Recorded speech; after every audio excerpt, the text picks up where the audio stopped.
very, very joyous Valentine's Day when I contacted Professor Stabbins and invited him. I was thinking of the Super Bowl, I missed that, and the Academy Awards. They haven't happened yet, but I overlooked Valentine's Day. So I hope that that this presentation by Professor Ilan Stabbins will make up for my oversight.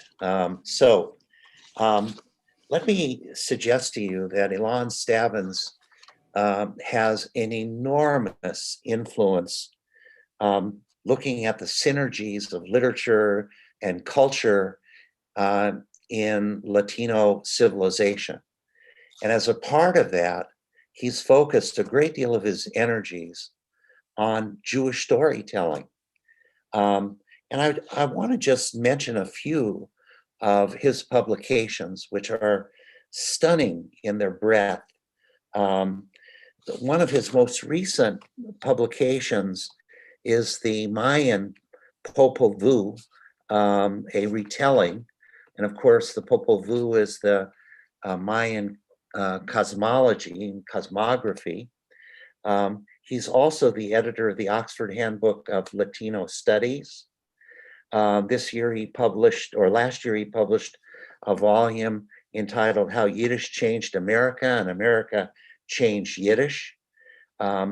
Also in 2020, he published a volume edited entitled And We Came Outside and Saw the Stars Again, Writers from Around the World on the COVID-19 Pandemic. He's written on Jorge Luis Borges. Over my shoulder, you see his collection of Jewish stories from Latin America entitled Oy Caramba. And he's written on Don Quixote. He's the editor of the 3-volume Isaac Bashevis Singer, The Collected Short Stories in the Library of America. One of my favorites is entitled El Iluminado, a graphic novel from 2012.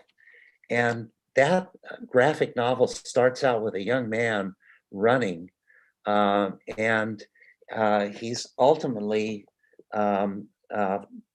he ultimately dies when he falls off a cliff, and that begins this extraordinary mystery in which Professor Stabbins is giving a lecture, I think, in the Santa Fe Cathedral, and he's challenged by someone about, well, how do you know anything about crypto Jews?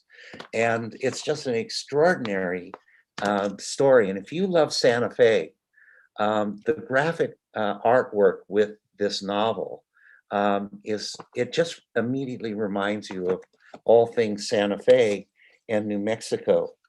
One of his great achievements is as the general editor of the Norton Anthology of Latino Literature. It's this huge volume. It's 2,700 pages in length, and I believe it has over 250 writers. One of those writers is Don Luis Leal. And Don Luis was a friend of many of us on the Santa Barbara campus. And I think Ilan published one of the most important essays of Don Luis entitled In Search of Aztlan. And I remember having coffee with Don Luis and several other colleagues in Spanish and Portuguese and Chicano studies during the 1980s about that essay. I also want to just mention his volume entitled Resurrecting Hebrew that was published by the Schocken Press, and it's in their Jewish Encounters. It's really about the recreation of Hebrew as a living language. And I love the dedication in that he dedicates that to Helena Rubinstein, my 4th grade Hebrew teacher at Der Yiddish Schule in Mexico. Gracias and ba'achava. Thank you and with love.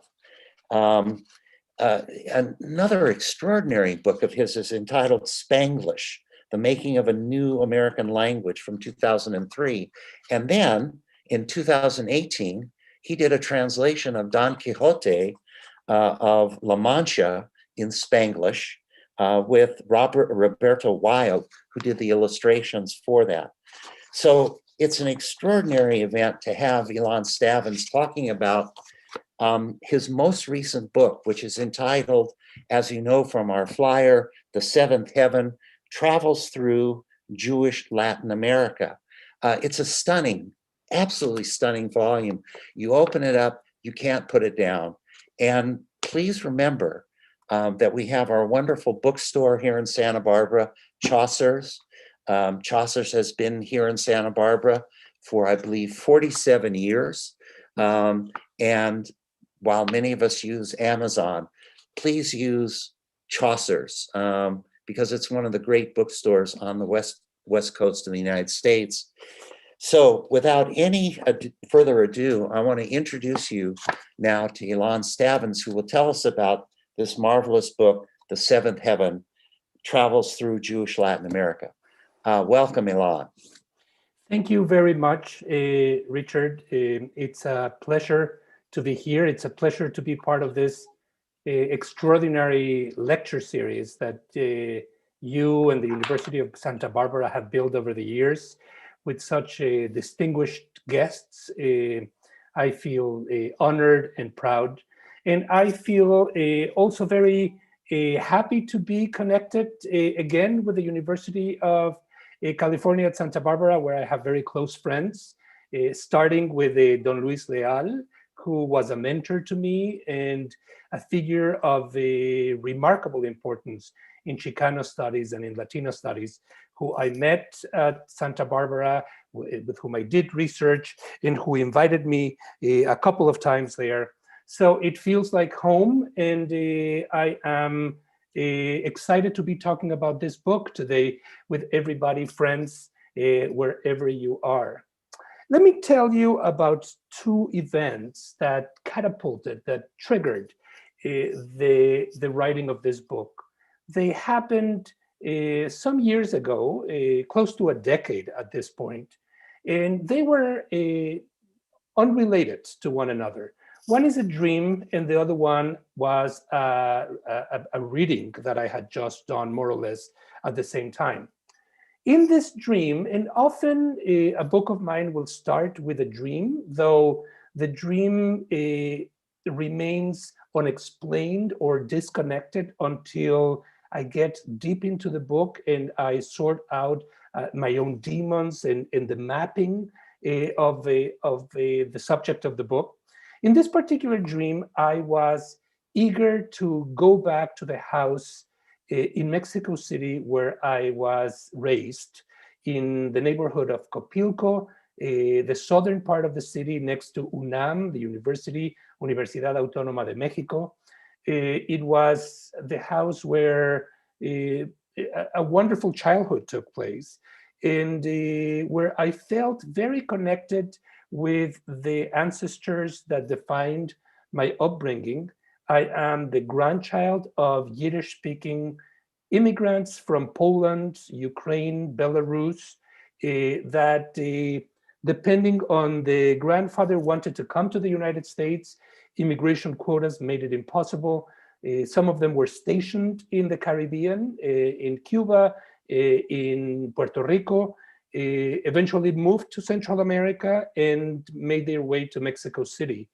They knew very little about Mexico, at least as far as I know and have been able to recreate from conversations that I had with a few of them, and from reading the chronicles and journals that either they or some of their peers left behind.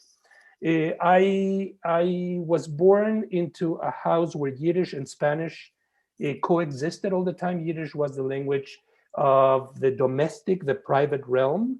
Yiddish was the language of instruction at school, the language in which we also learned Mexican history, not only Yiddish history, not only Sholem Aleichem and Peretz and Abramovich, but we learned in Yiddish about the the War of Independence and the Revolution, and about the ups and downs of Mexico and politics during the 20th century.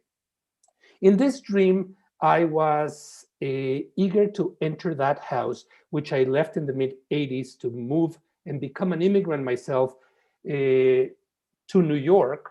And outside of the house, there was a disheveled man who I couldn't recognize that spoke in a strange, unclear language to me that was a mix of Yiddish and Spanish and French and Ladino.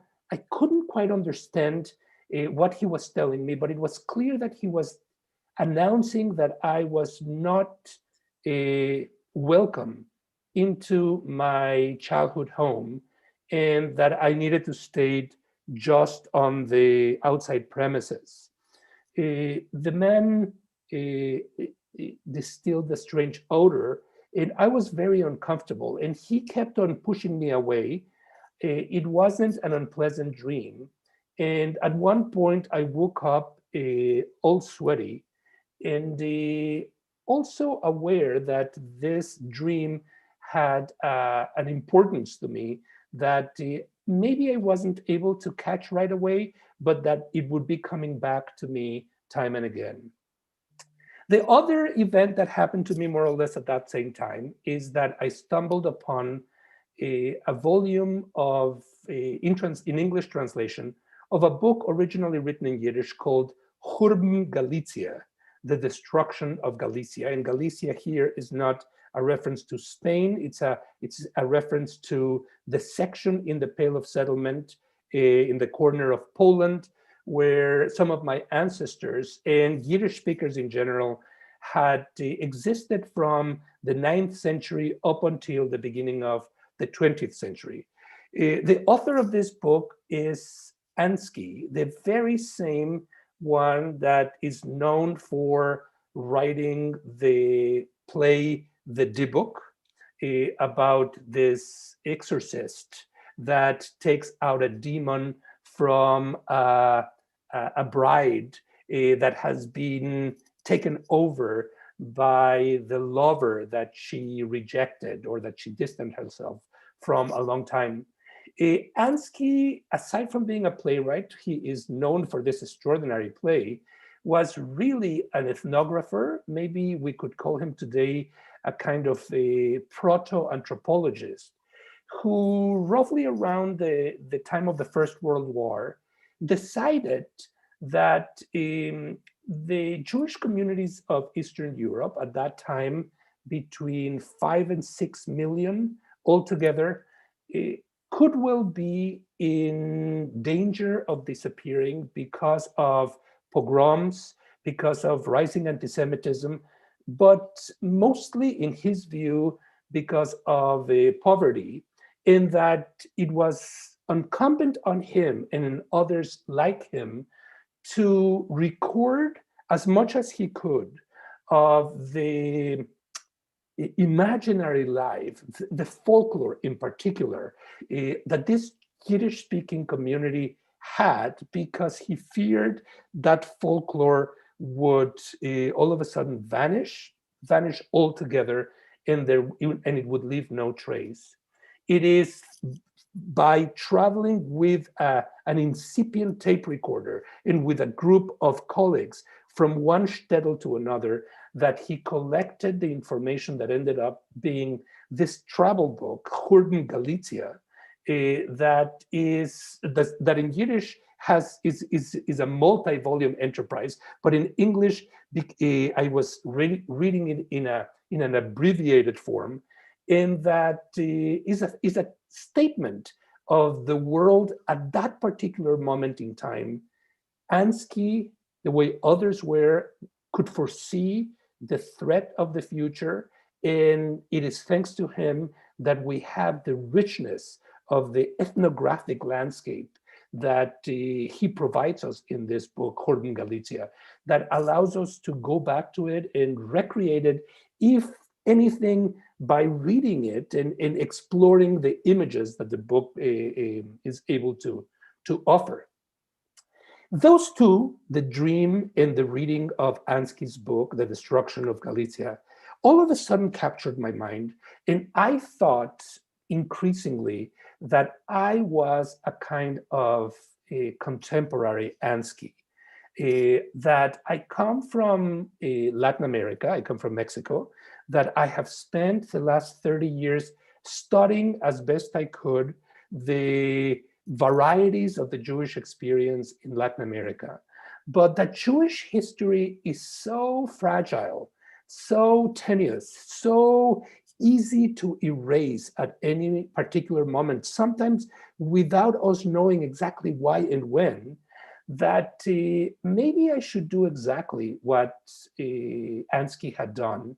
I should spend some time traveling through the Jewish communities from Latin America in recreating the imagination, the dreams, the food, the way people dance, the way people love, the way people relate to one another, the various Jewish communities that go from the Argentine Pampas, where the gauchos lived at the beginning of the 20th century, to the Jews that have lived in Cuba during the revolution, and many of whom have converted after the revolution in order to be part of that sustained Jewish community that mostly exists in Havana, to the Jews of Mexico, of Colombia, of Puerto Rico, of Peru, of Venezuela, of Chile. And so I decided that I would travel on my own every time I could, not as consistently as Ansky had done it, but I would escape on vacation. I would take a sabbatical. I would figure out an invitation here and there in order to meet activists, meet rabbis, meet intellectuals and teachers and the founders of the various Jewish communities. And the seventh heaven travels through Jewish Latin America is exactly that. It's an attempt to give a kind of snapshot, collective snapshot of what the various experiences in Jewish Latin America have been over 500 years, and how the different Jewish communities have coexisted with one another, the tensions that have taken place, the rise of fascism in different countries, of neo-Nazi groups, the arrival of former Nazis into Bolivia and Paraguay and Argentina and Chile, and the way they sometimes live together in the same neighborhoods, in the same blocks with survivors of the Shoah. They could see each other from the windows, and the versions that have existed from the Nazis like Eichmann and Mengele to the survivors that trace them and help the Mossad in different moments to trap them. Let me give you a rough sense of the demographics and of the history. There are approximately 500,000 Jews in Latin America, 500,000, in a continent of 450 million. It's a minuscule number. And yet those 500,000, that 500,000, is or constitutes the third or the fourth largest concentration of Jews outside of Israel in the world today. It is a very heterogeneous group. There have been Jews in Latin America going back to its arrival to modernity, when Christopher Columbus sailed the ocean blue in that crucial year of 1492. He was, of course, imagining a new route to the Indies, stumbled upon this land that was across the Atlantic. But 1492 is also the year of the expulsion of the Jews, and there were many that were in his crew in the three boats that were new Christians, Cristianos Nuevos, or conversos, or crypto Jews that managed to quietly join the effort. And in the imagination of Sephardic Jews, in the imagination of Jews since then, Columbus has a mythical statue because he is seen in some quarters as a kind of Moses, as a messianic figure, that just as the doors of Spain were closing, new doors of a paradise-like place were opening up. Of course, we know that that paradise was not exactly so. The Spanish Inquisition, that had established itself already, at least for a century in Spain, immediately relocated to the colonies. And while the two main centers, Mexico City, Tenochtitlan, the original name, eventually called New Spain, and Lima in Peru, where the roots of where the Spanish Inquisition functioned in the Americas. It was never as destructive. It was never as consistent. It was never as intense and deep as its counterpart in Spain. The very first wave of Jewish immigrants, if one can call them Jews, to the Americas takes place then between the arrival of Columbus to that island Hispaniola that is today Haiti and the Dominican Republic, and throughout the colonial period. I say if one can call it an immigration, because many of them did not arrive as Jews. They arrived as refugees or silent Jews, quiet Jews, hidden Jews, conversos, marranos, anusim, that is, all the words, depending on the language that we use to describe those that chose to keep their Jewish religion in secret and yet still practice it in the domestic realm for family purposes in order to resist the oppression that the Santo Oficio, the Holy Office, had on everybody. Particularly the northern part of Mexico, Sonora, Sinaloa, Nuevo León, and the southern part of the United States, in places like New Mexico, certain parts of Texas, Colorado, etc., certain parts of California, the crypto-Jewish, the Converso Trail was a very important one. And today there is a resurgence of those crypto-Jews coming back to their Jewish ancestry, not without a fight, a struggle in those families, because there are some that believe that the Jewish ancestry is just a figment of the imagination of one or two members, and others that are convinced that from ancestral times they have been passing on the ancestors, the messages to one another. And in the book, The Seventh Heaven, I traveled to different parts of New Mexico and to Sonora and Sinaloa. I visit cemeteries where in Catholic spaces, tombstones include iconography, paraphernalia, symbols that are clearly from Kabbalah or from the Bible, where a message is being passed from the grave to the next generation, that there is such a secret that goes on across time.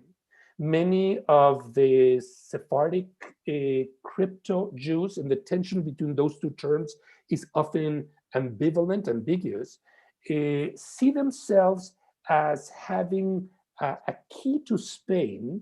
Their connection is more to the Spain that forced them out than to Jerusalem or to Eastern Europe, clearly.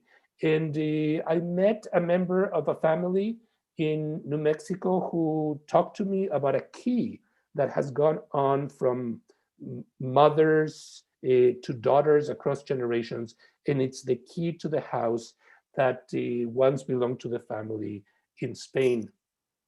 When my own ancestors arrived to Mexico at the beginning of the 20th century, apparently none of them had the most remote knowledge that in the very same Plaza de la Alameda, for instance, right there in downtown Mexico City, that famous plaza that is next to Bellas Artes, and that Diego Rivera painted in a beautiful image called the Domingo en la Alameda Central, where Frida Kahlo and Posada and Diego Rivera himself appears, but also a victim of the Inquisition. Diego Rivera, by the way, believed that he came from a family of crypto Jews, secret Jews. And on the other hand, Frida Kahlo, his tormented wife, was, in her view, the daughter of a Jewish father, a photographer, although that is a contested root or identity that the biographers have found to have been imagined by Frida Kahlo more than authentic. In that very same plaza, in La Plaza, or La Alameda Central, my grandmother on my father's side kissed my grandfather for the very first time. And I have a photograph of them. And they clearly were not aware that an image in the back of that photograph says Plaza del Quemadero, Plaza of the Burnings, or of the Autos de Fe, in that same place where they kissed and they first built their Jewish life. These two Yiddish-speaking Eastern European was where figures like Luis de Carvajal the Younger and his family and other victims, other martyrs of the Spanish Inquisition were burnt at the stake publicly in this performative acts in order for others not to follow their paths. The book that Richard was mentioning, that graphic novel called El Iluminado, tells the story of one such martyr, Luis de Carvajal, who was imprisoned by the Inquisition and spent several years in a cell, convinced that he was a biblical prophet and that his role was meant to be that of guiding the crypto Jews in this diaspora in the New World to their Jewish identity again. The biggest Jewish immigration to Latin America is the immigration of Eastern European Jews. It happened roughly simultaneous to the Jews that arrived to the United States from 1880 to about 1930. The two main magnets for immigration were, of course, the United States. I'm talking about this side of the Atlantic. But the other one was Argentina. Argentina was an enormously appealing place where thousands of Jews moved into, and there's a chapter in the book, The Seventh Heaven, about the agricultural colonies in the Pampas that were sponsored by two philanthropic entities, the Alianza Israelita Universal, committed to bringing Jews that were targeted by pogroms and anti-Semitism and were poor to these new lands in the bottom of the Americas. And the other one, probably more famous, the Baron Maurice de Hirsch, this entrepreneur that put a lot of money to buy land. And thanks to whom many of these agricultural colonies like Moisesville, Rahil, and others replicated the kind of Yiddish shtetl life that many of these Yiddish-speaking dwellers had had before they arrived. It's an extraordinary landscape, a landscape really made of oblivion these days, in that very few resources are directed into those lands. The first mikvahs, the first shuls, the synagogues and cemeteries in the Pampas, where the Jews coexisted with the gauchos in Argentina and in the border with Brazil, are almost all of them forgotten. Grass has grown over. They are in ruins. There are some makeshift museums, many of them not even run by Jews, but by non-Jews who are actually not even Yiddish speakers and are collecting all the Jewish books. And one of the chapters in the book is a journey through these cemeteries and through these mikvahs, and a dialogue with those Jews that lived with the descendants of those Jews in Buenos Aires and in La Plata, who tell me about why their parents, living in this countryside eventually moved to the city. Argentina is the largest, has the largest concentration of Jews in Latin America, roughly between 240 to 260,000. Some people say it comes even closer to 300,000. Argentina has always been a very multicultural immigrant community like the United States, and it has extraordinary intellectuals and writers. I followed the life of two of them, Borges, Jorge Luis Borges, the astonishing man of letters, who was a Judophile. He wrote beautiful stories and poems and essays about Jews, like Emma Zunz and The Secret Miracle and The Aleph. And his teacher, his mentor, Alberto Virchunov, described as the father of Jewish Latin American literature, who wrote a very famous book in 1910 called The Jewish Gauchos of the Pampas. He meant it as a present to Argentina. In 1910 was the first anniversary of the independence of the nation. And he wanted to be thankful to this country that opened its arms to the Jews and described it as a promised land, a place where Jews would thrive. He knew that Theodor Herzl, had looked at Argentina as a possible place where the Jewish state could be built. There were three: Palestine, Argentina, and Uganda. And at one point during the World Zionist Congress, the discussion of which of these places should be selected for the building of the Jewish state had really Argentina at the top. That is part of Herzl's description in his book on the Jewish state. But within a few years in Argentina, Gerchunov realized that this wasn't a promised land. In 1919, the very first and so far, thankfully, only pogrom ever to take place on this side of the Atlantic occurred in Argentina. It's called La Semana Trágica, the tragic week. It was a labor dispute. Some historians don't call it pogrom, but Jews were targeted because they were the newly arrived immigrants, and we know this rhetoric very well in the United States. They were taking space in classrooms and in hospitals and in jobs, and so there was this animosity, this anti-Semitism that was targeting them in Jewish businesses, Jewish cemeteries, and Jews on the street were the target, and many of them died. 1919, Semana Trágica, the first pogrom, kind of at the beginning of the 20th century, and at the end of the 20th century, also in Argentina, there's this other explosive event in 1994, the bombing of the AMIA, the Jewish Community Center in Buenos Aires, where the equivalent of YIVO, the YIVO in the Spanish-speaking world, was located. It was an Iranian operative, clearly sponsored or connected with the Argentine government. Carlos Menem was the president who just died, was the president at that time, and 85 people died and the entire building collapsed. It was very clear for many of us Latin American Jews in 1994 that we were no longer in the periphery of the Middle Eastern conflict, the Palestinian-Israeli conflict.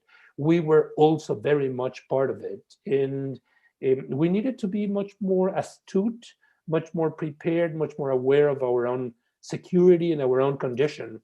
I remember when I was young in Mexico, one could enter a shul, a synagogue, without any security issues, without any complications. After 1994, security was tightened all over Latin American Jewish communities. And today, in order to attend a minyan, for some of us who are Latin Americans, let alone for visitors, it becomes a very complicated bureaucratic affair. You have to send your passport beforehand and request permission. Between those two events, a lot happened, and Latin American Jews went from being new immigrants that were finding a place for themselves to realizing that this was a tenuous existence for them. There's another immigrant group that is very important, Jewish one, and those are the Jews the Ottoman Jews that come from the collapsing Ottoman Empire, coincide with the arrival of Jews from the Yiddish parts of Eastern Europe. They speak Ladino, they speak Arabic, they speak French, and they don't really see face to face. When I was growing up in Mexico, we were told that marrying a shiksa would be better than marrying a shahata, that is a member of the Ottoman or the Sephardic side. And they were told exactly the same thing about the Ashkenazi Jews, the tension between the two sides. There is another immigrant group that is also very important and that I trace in the book, and those are the refugees, the survivors, the exiles that come from Eastern Europe shortly, from Europe in general, shortly before the Holocaust. Latin America became a place where many of them applied to and wanted to be stationed.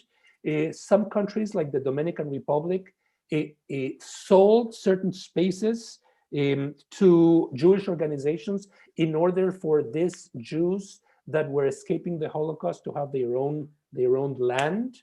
And there are important incidents in the history of Jewish Latin America, like the St. Louis boat that tried to dock in Havana at the end of the 30s, and was not allowed. It wanted to come to the United States. Roosevelt also didn't allow him to station here, and many of the Jews finally were sent back to Europe, where they met their death. It's a very embarrassing and very famous moment, a highlight in the history of the Jews of Latin America. What the book does, dear friends, is as a travel writer, I try to map out how the Jews live there, who are the Orthodox, who are the conservatives, the secular Jews, the Reform Jews, what anti-Semitism has been in Latin America in the various stages from 1492 to the present, and the different stages that anti-Semitism has gone through. And I also talk about the Aliyah, the going to Israel, the ascendance of many Argentines and Brazilians and Uruguayans in the 1960s and 70s, and how many of those Jews live in Israel and how they have reconfigured Israeli society. But I do so, and I'm coming here to the end of my chat and hope to have a conversation with many of you through Richard as a moderator. What I do is I always use the mechanism of the traveler who is able to engage others in conversation, to visit places, and to figure out the history of the place according to the locals. I'm interested in the intersection between national histories, community histories, and individual histories. And so I spend time with activists and with people who have been in prison, with artists, with educators, even grave diggers who tell me the story of how they inter Jews in Colombia, or the interactions that they have in Havana. And throughout, I keep on thinking in the book about what Ansky did in Europe before the war. And my hope is that this is going to be a statement of the Jewish communities in Latin America, because my fear is to this day that these communities might vanish very quickly with the rise of anti-Semitism, with neo-Nazi groups that have emerged in Argentina and Chile and Paraguay, and with simply the economic uncertainty that exists. Many of them have moved to the United States, have moved to Europe, have moved to Israel. Many of them are still there and figuring out what their own conditions are. I reach here the end, and that end is when I arrive to one cemetery in Montevideo, Uruguay. I by then have heard consistently about this man called Monsieur Shushani or Chuchani. that people keep referring to as one of the great Talmudists of the 20th century. He was a teacher of Elie Wiesel. He was a teacher also of the French philosopher Emmanuel Levinas. And for some reason, Monsieur Ciucciani chose at the very end of his life to go to Montevideo, where he is buried, and to teach there Talmud. Monsieur Ciucciani didn't leave any writing. He's a kind of ghost in European history and in Latin American history. Very few people know where he was born or who he was, but I saw an image of him, and I realized that the man in my dream was, at least had a semblance to Monsieur Ciucciani. And I heard that Elie Wiesel had paid for his tombstone in Montevideo, having not heard of him for many, many years. So I needed to go to that tombstone. And I felt a sense of gravitas. I felt finally, when I arrived, that I had reached a kind of a center. I met also a kind of hippie outside of that cemetery, who then, without my noticing it, joined me next to the tomb of Shoshani. I was saying a Kaddish, and he started asking me why I was there. And it was clear that he was also in his own quest, in his own exploration. The dialogue that I had with him was very meaningful. The last thing that I want to tell you, my friends, is that the last section of the book is a moment in which I return to New York, finally having done all these trips, beginning to transcribe much of the writing. And I decide, together with my two boys, that I am going to apply for Polish citizenship. I have Mexican citizenship and I have American citizenship, but it feels as Trump is beginning to be part of the horizon, that this American diaspora might not be as secure and as ongoing as others, and that it would be wise to get another passport. My grandparents would probably feel a kind of regret. They ran away from Poland, never wanting to see the place again. And here I was with one of my sons in the Polish consulate in New York, doing a test in order to get the Polish passport. To me, that is a kind of wrapping up of the story, going back to the origins without really not wanting, a dream and the exploration of the Yiddish landscape that Ansky had given me as a responsibility to tell the story of this fragile community in order for future readers to know who we are, who we were, and who we could be if history gives us that permission. Thank you very much. And Richard, back to you. Yes. So if people have questions, we'd like you to use the question and answer function, and I will keep an eye on it and relay your questions to Ilan. So while you're doing that, I have a question, a bit of a follow-up. How would you describe the development of anti-Semitism in Latin America?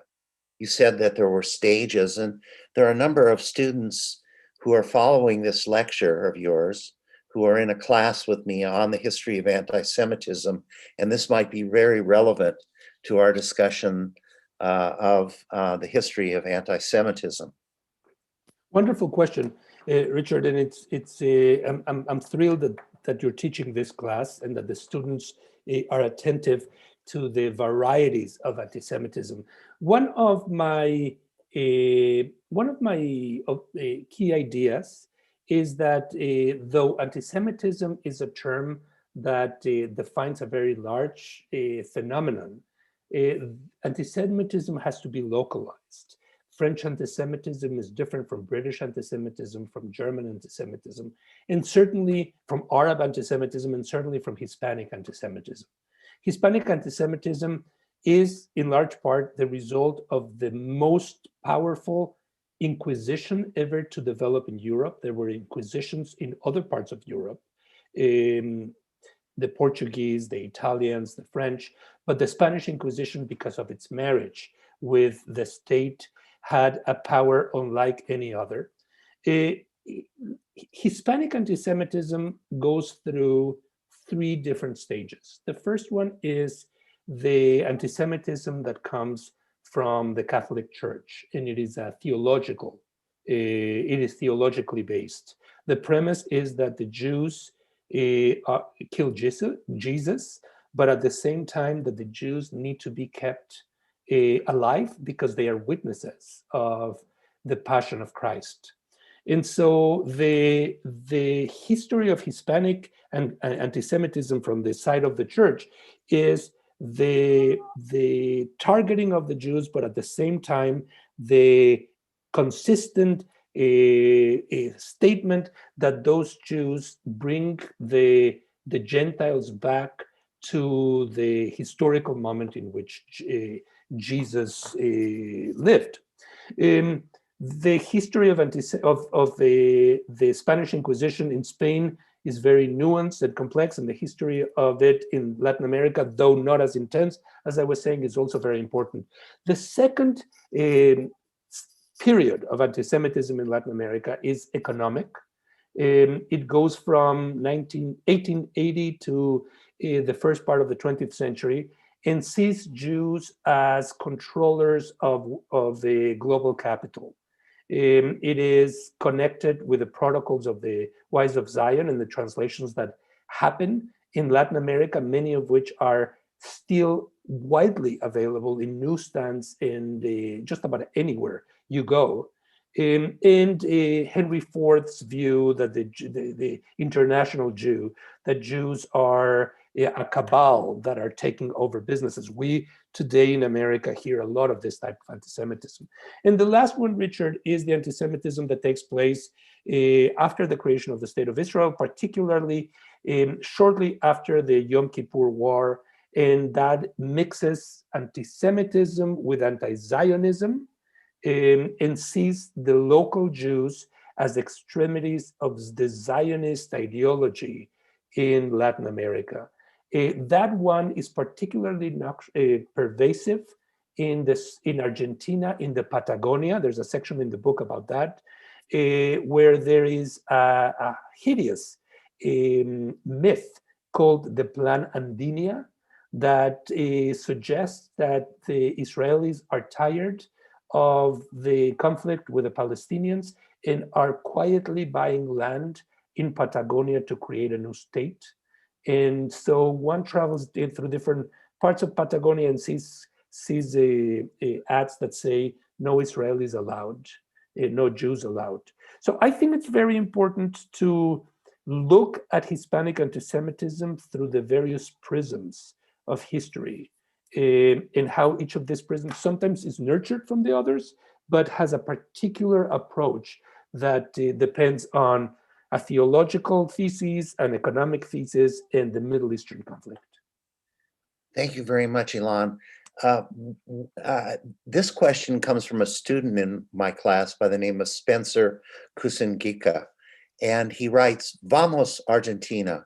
My father was born in Buenos Aires in 1960, and his parents immigrated from Poland and the Ukraine before the Shoah.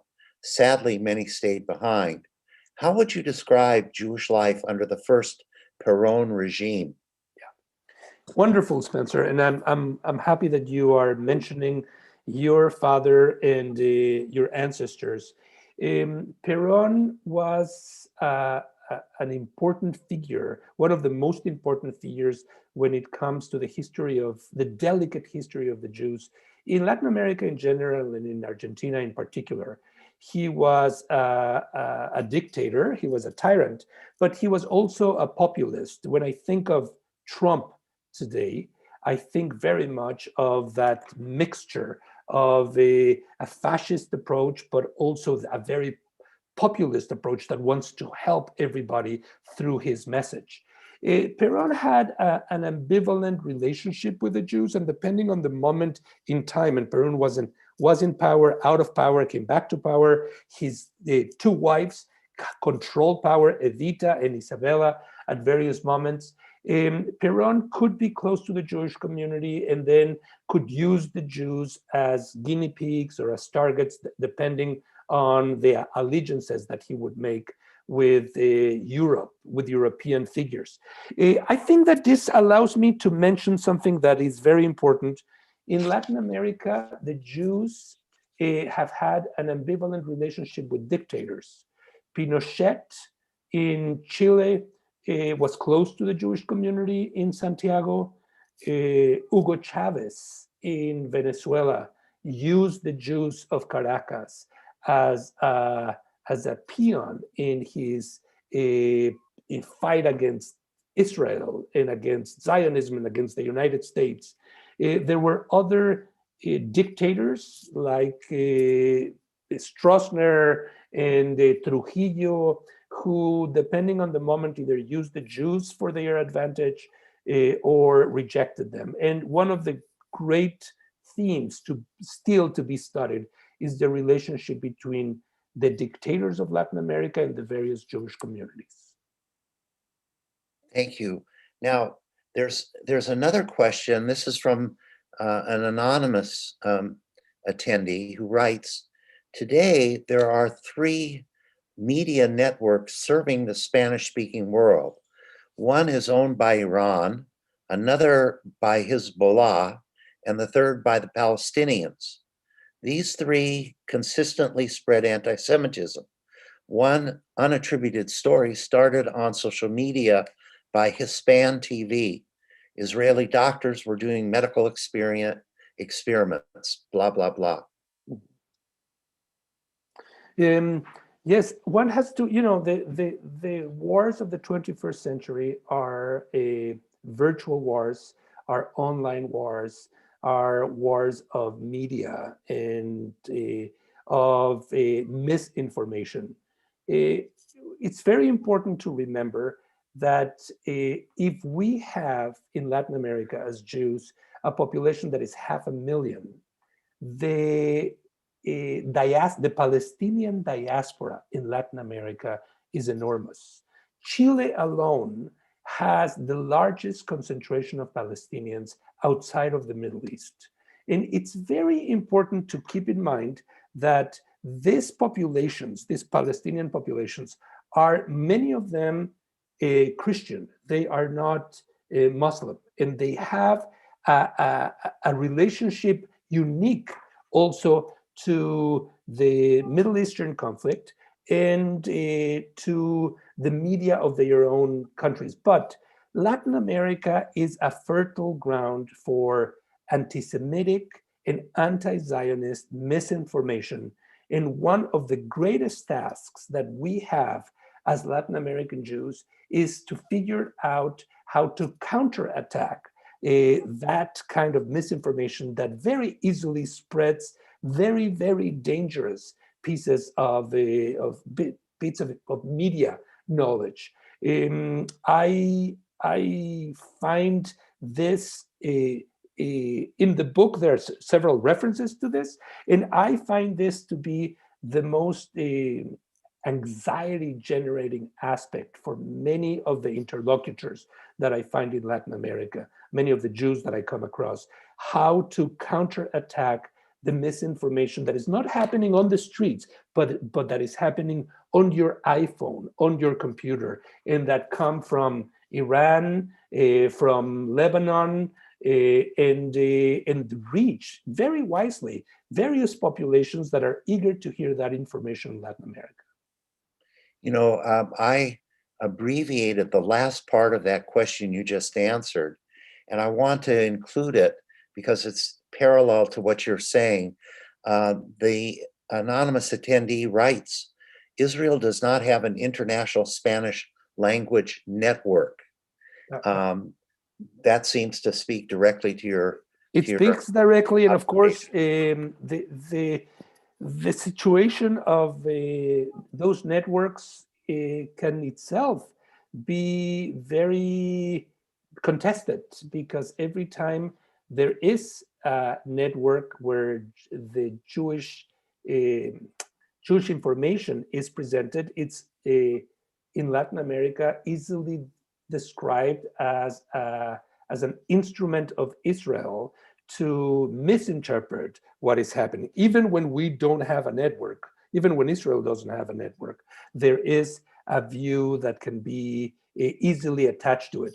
I want to use this opportunity, Richard, to mention something that I think is very, very interesting, and I hope the audience will find it as interesting as I do.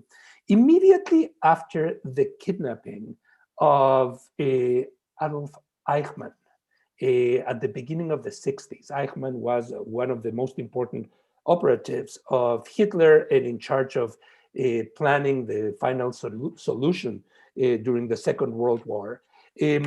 This had been an effort by the Mossad, the Israeli Secret Service, that had received information from Argentinian folks, but also from people in Germany.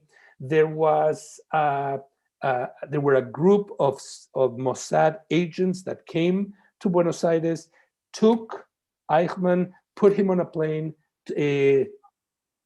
transported him to Israel, where he sat on trial, and this was one of the greatest moments, challenging moments of the Ben Gurion presidency, and eventually found guilty.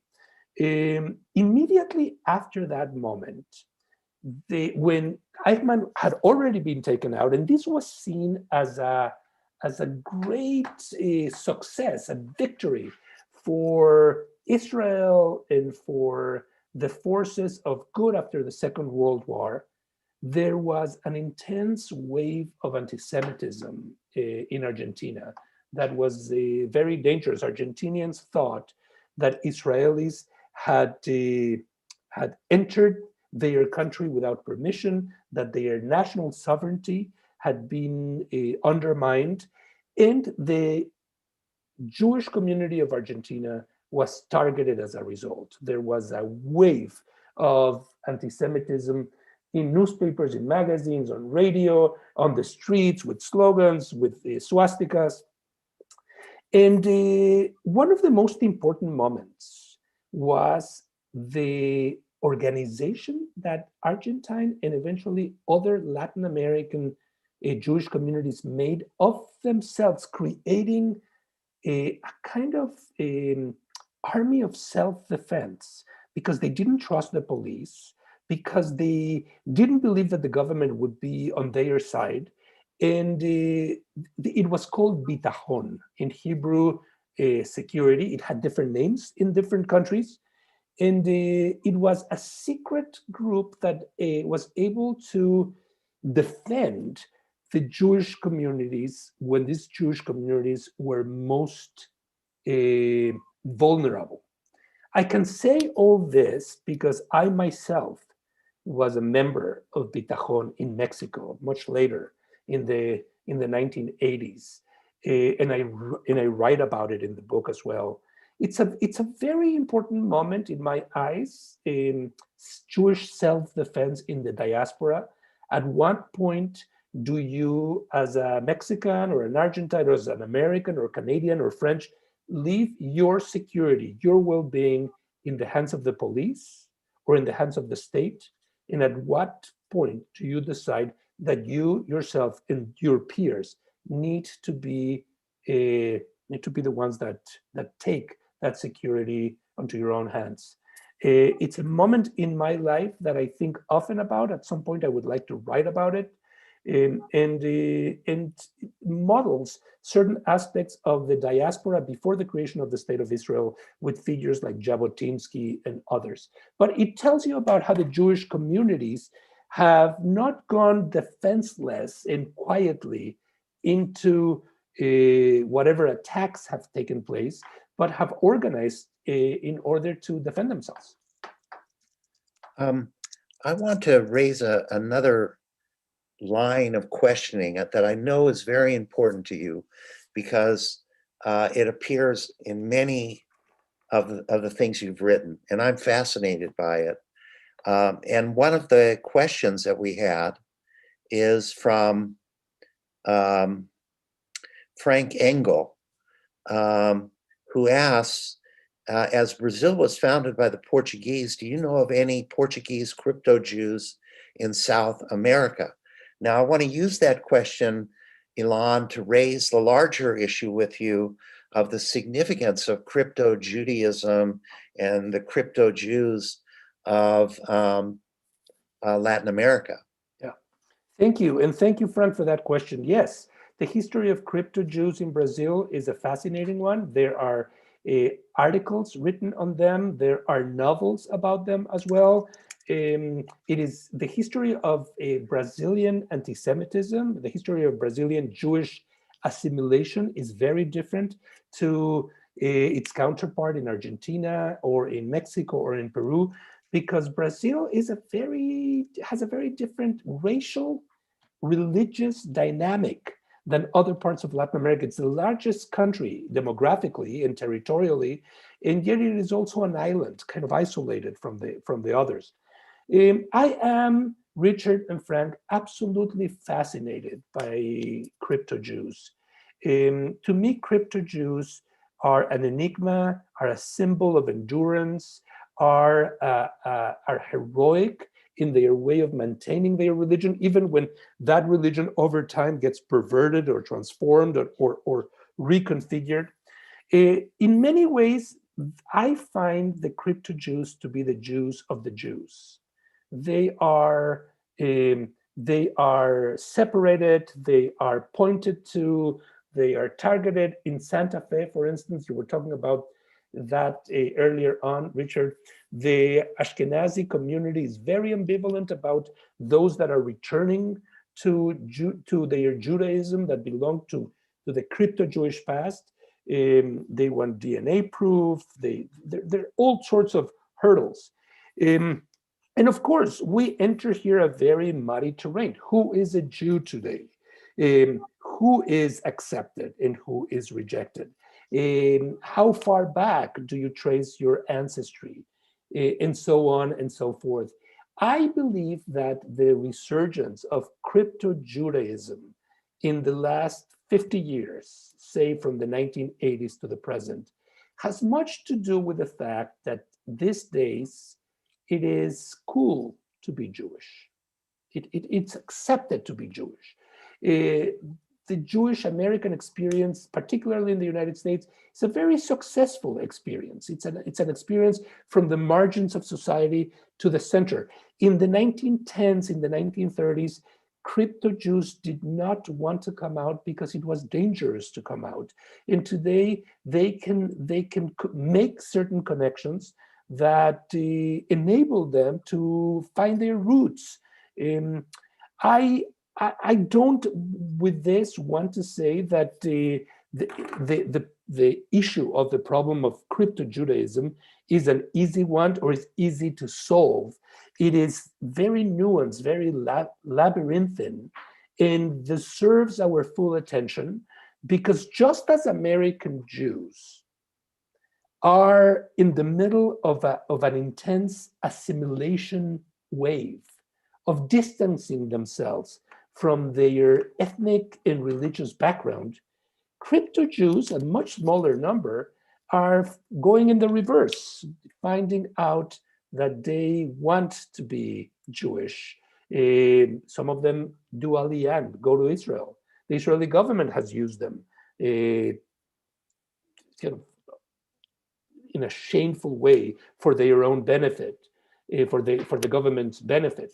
So it's a story that is worth paying attention to.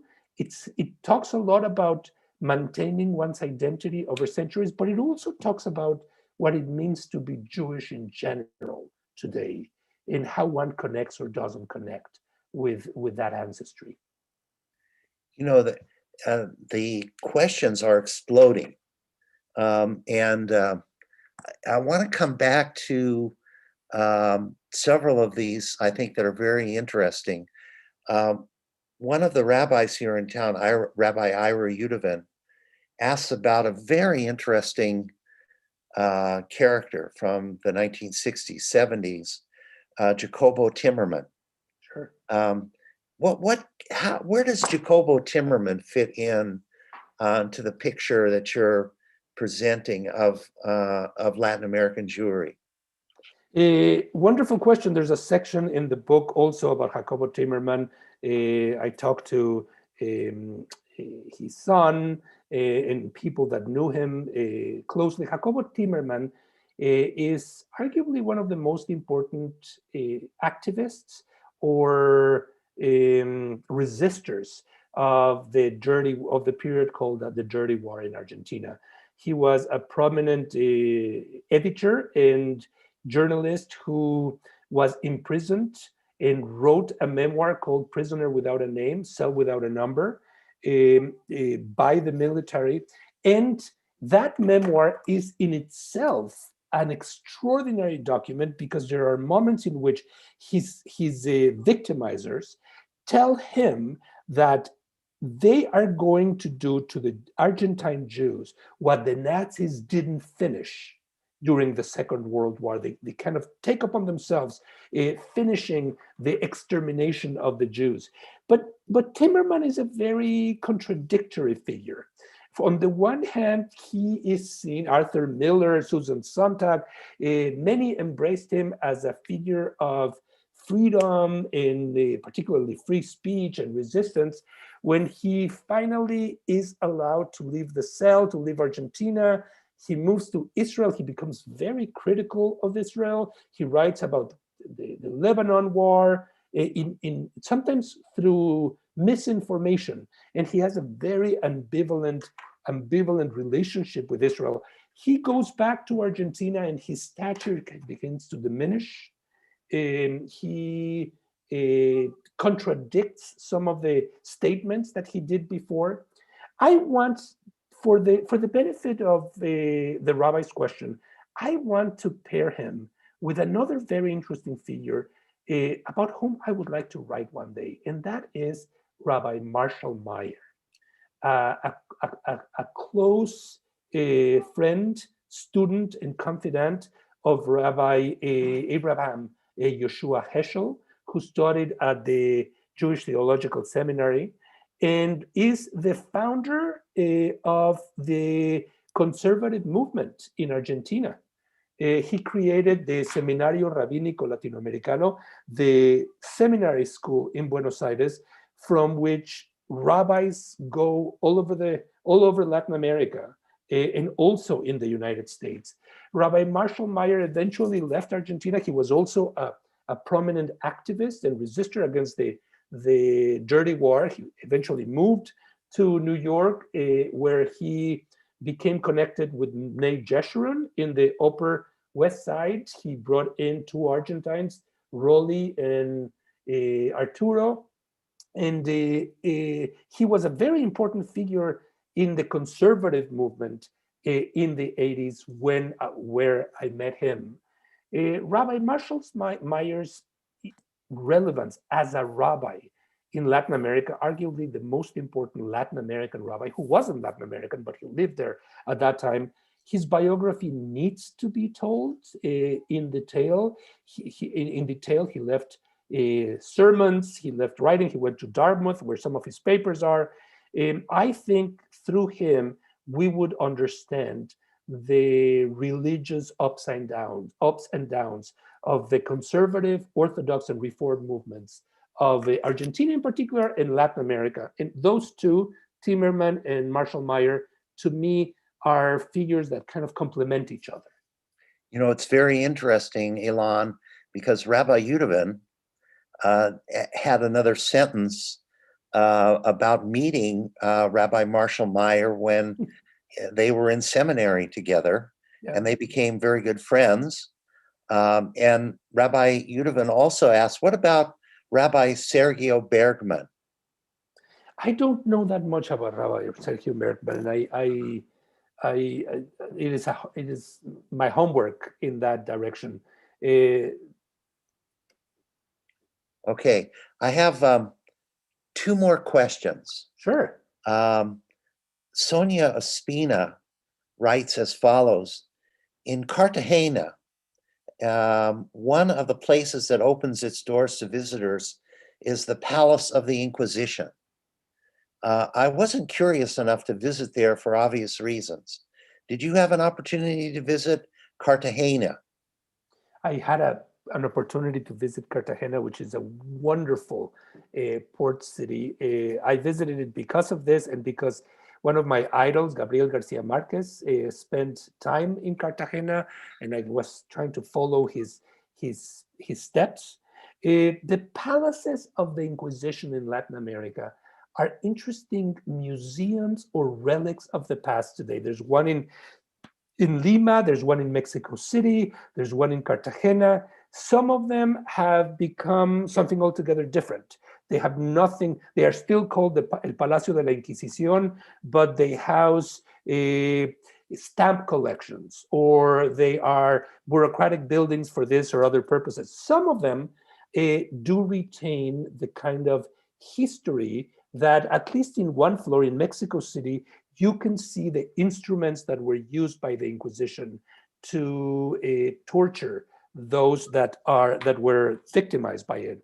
But even that part has moved out of the Palace of the Inquisition a few blocks away to a kind of a different museum. I want to take this opportunity to say that Latin Americans in general, not only Jews, Latin Americans in general don't know a lot about the Inquisition in their world.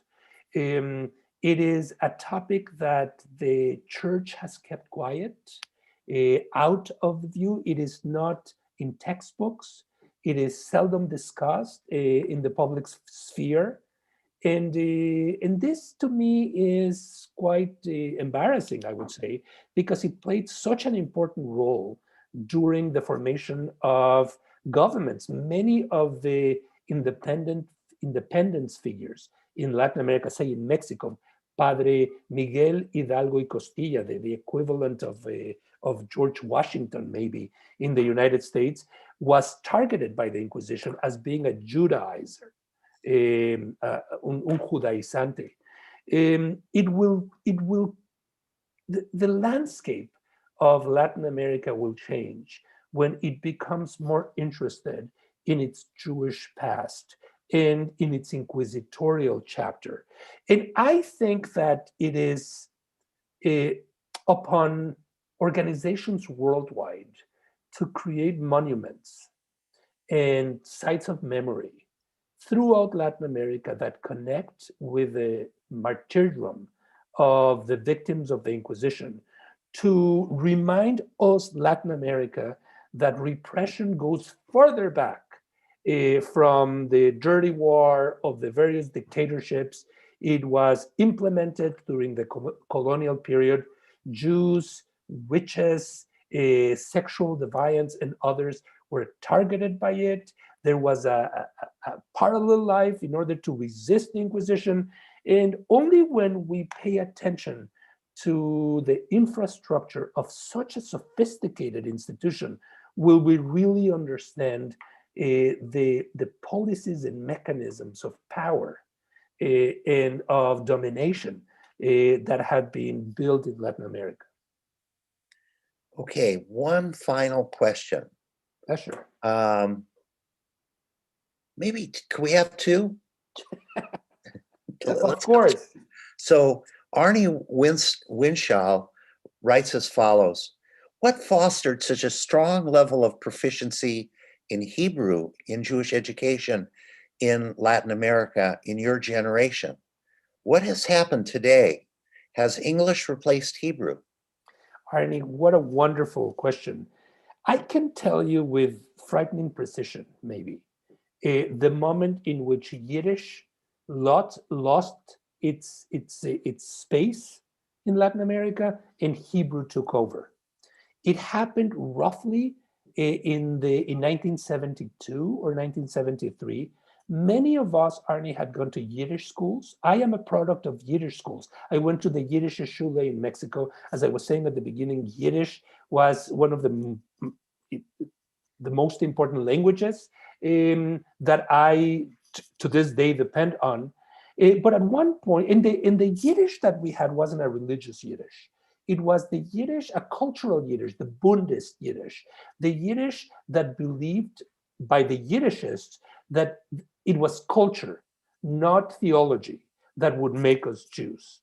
And so we were very connected to the Yiddish culture of Sholem Aleichem and Peretz and all these major figures, Bashevis Zinger of Eastern Europe. But then in the 1970s, the letters and letterkers, the teachers, males and females, started dying.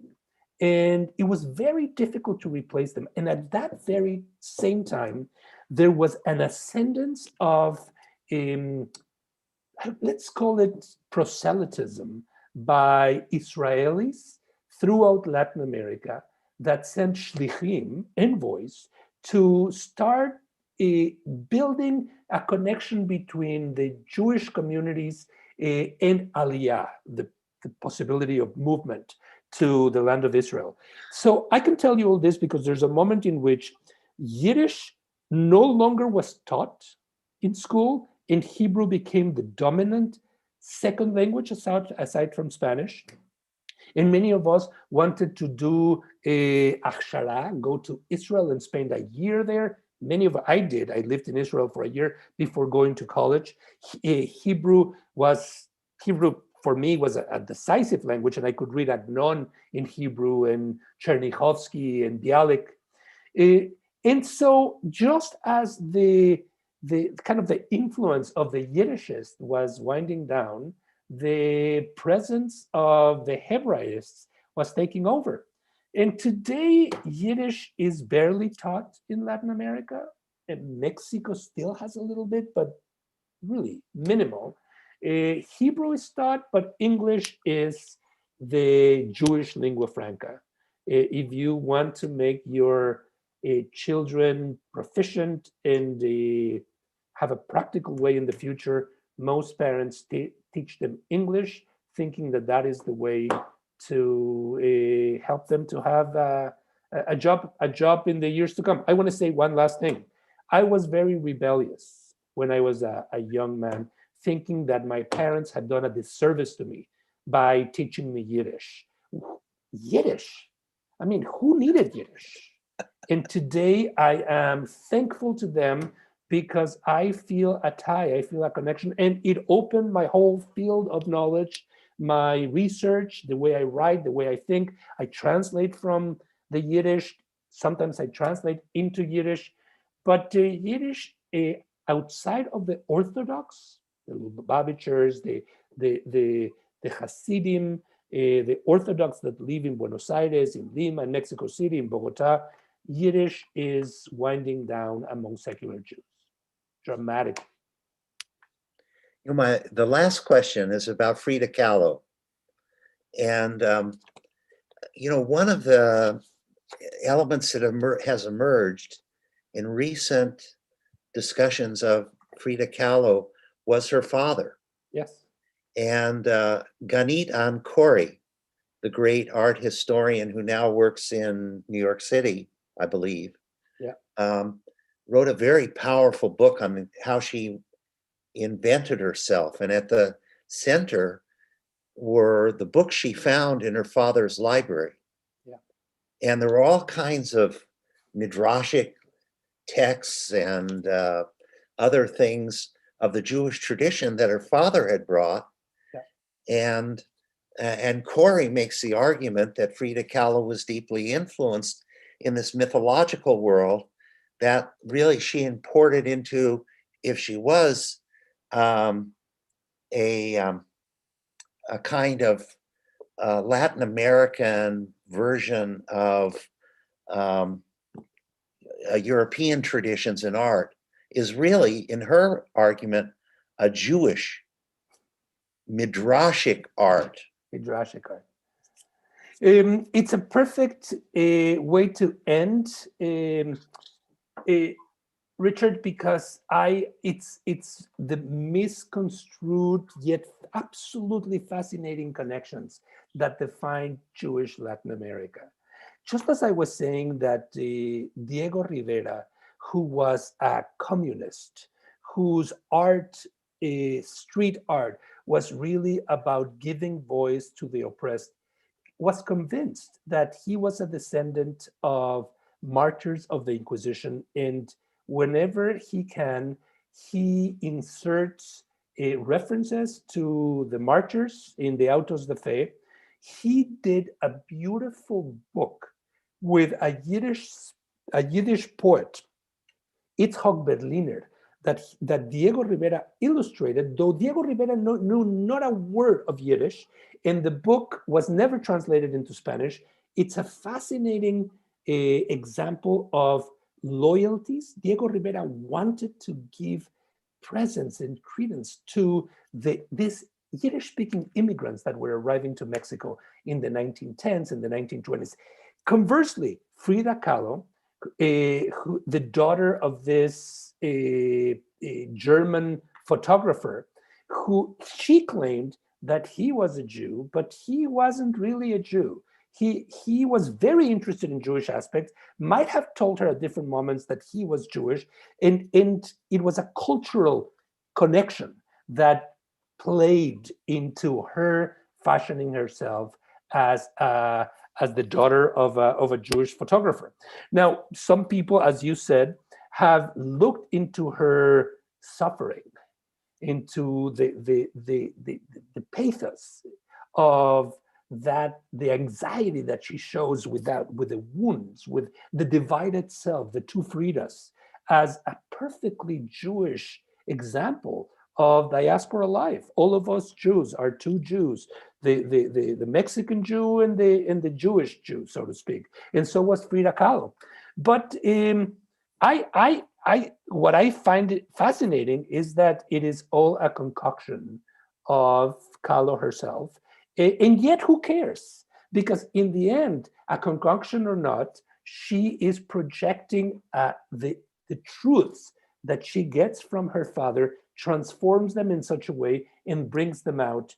This happens in the 1930s, the 1920s, the 1930s, the 1940s, where Jews are dying in the Second World War, in the Holocaust. They feel, both of them, Rivera and Kahlo, a deep, honest connection with the victims.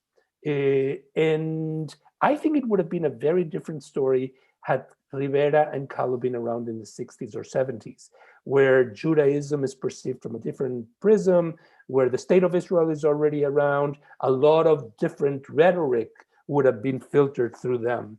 So it's, who is a Jew?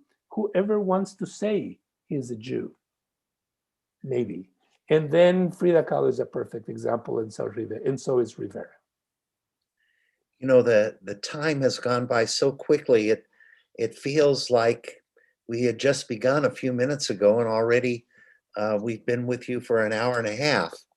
And before we thank you, I want to again encourage people to purchase this book, The Seventh Heaven, Travels Through Jewish Latin America, because the storytelling and insight that we've had the pleasure to enjoy with Ilan Stavans is magnified tenfold in this wonderful book. And, there are Passovers coming up. And of course, you might want to buy a book for a parent or a child. You can't buy a better book than Ilan Stavans' The Seventh Heaven. And our next Taubman event will be with Vanessa Oakes just before Passover, and she'll be talking about her book on the biography of the Passover Haggadah. So Ilan Stavans, it has been an enormously wonderful time with you this afternoon. You made Valentine's Day for us. Thank you very, very much. Muchísimas gracias. It's been a pleasure and an honor to be with you, be part of this distinguished list of speakers. You have built admirably. And I wish everybody a good Sunday, a good Valentine, and keep reading. That is what we do. Thank you, Elon. Bye-bye. Thank you. Bye-bye, everyone.